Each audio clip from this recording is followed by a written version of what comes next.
ayos din tong paraan niya dito, no?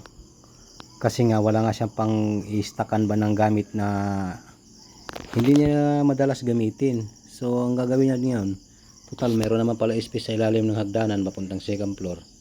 Itakpan lang mo niya ng plywood. Gagawa niya ng ng cabinet para magsilbing stock room. Paglalayan ng mga kung ano-ano, yung mga hindi kadalasan ginagamit. Pwede. O di ba?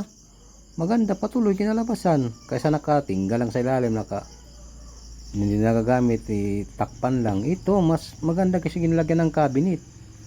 Di ba? Okay kaayo. So pwede ka na mag-stock diyan. Nice, ang galing ng idea na ito. Maraming ganyan yung nagda ng ilalim na wala namang limang nagagamit. Pwede mo pala magamit yan ito. Magkaroon na tayo ng idea. O di okay kaayo. Simple lang yan. Magastos ka lang ng plywood dyan. Nice. Di ba?